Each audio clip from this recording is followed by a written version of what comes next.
सबसे बढ़िया उपाय यह है, उत्तम उपाय यह है कि आप हमेशा ये विचार करो, हमें जो भी अपने जीवन में मिल रहा ईश्वर की कृपा से मिल रहा, और ईश्वर की कृपा का प्रसाद मानते हुए अगर पाएंगे, दुख को सुख को लेंगे, तो आप कभी दुखी नहीं रह सकते। दुख से बचने का यही उपाय है। आप लोग सोचो कि महाराज शायद कोई मंत्र बताएंगे दुख से बचने का।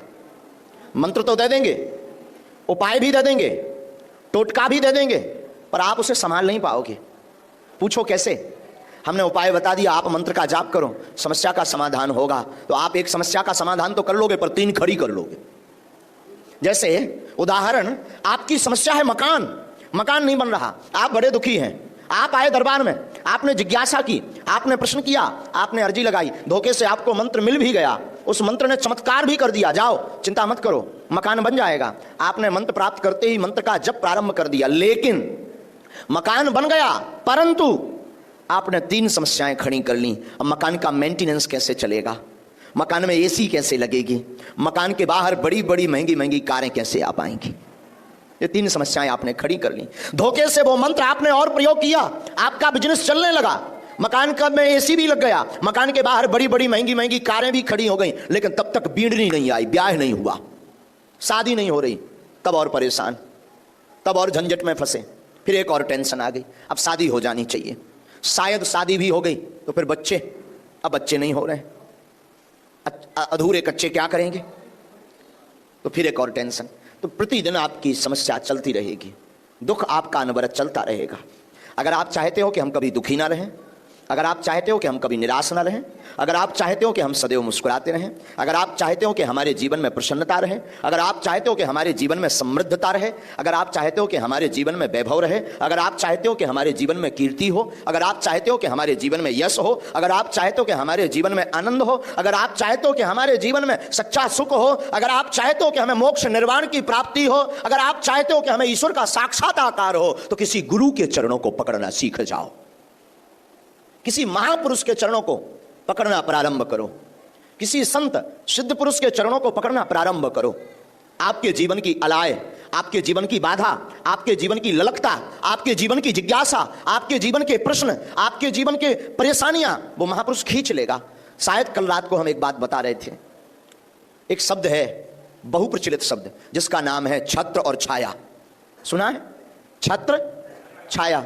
सब लोग कहते हैं ना, भगवान की छत्र छाया बनी रहे, गुरु जी की मेहर बनी रहे, बालाजी की छत्र छाया बनी रहे, संतों की छत्र छाया बनी रहे, ऐसा बोलते हैं ना।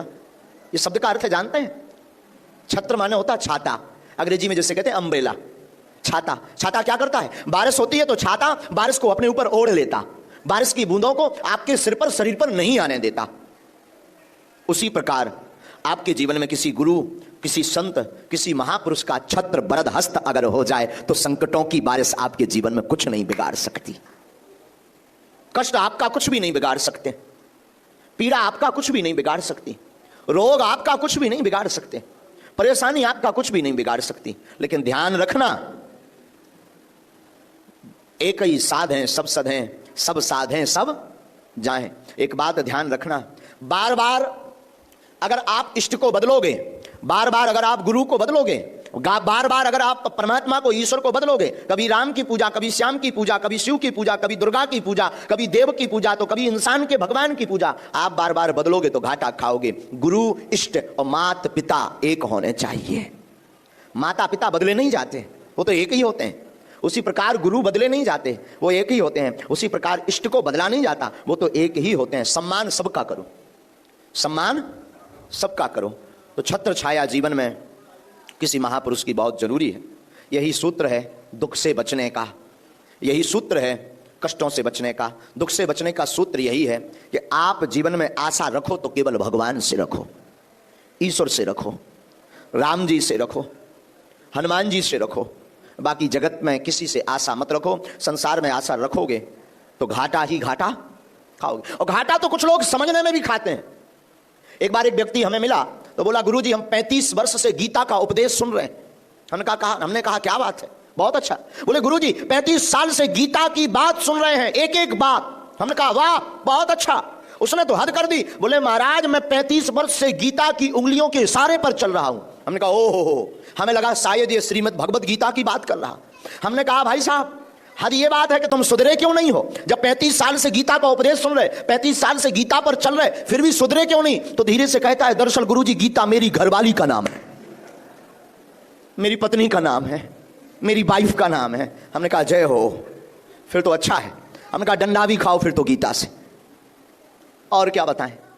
तो ऐसे लोगों का उद्धार नहीं, काम नहीं चलना है, नाम में कुछ असर हो। उसी प्रकार जगत के प्रपंचों में देखो, संसार का नाम ही है दुखालय। इस संसार में तुम्हें दुख ही दुख मिलना है। सुख की अगर चाह है, आनंद की अगर चाह है, तो गांठ बांध लो, बालाजी की शरणागति ले लो। आज नहीं तो कल स्वभाव बस आपको प्रसन्नता मिलेगी, आज नहीं तो कल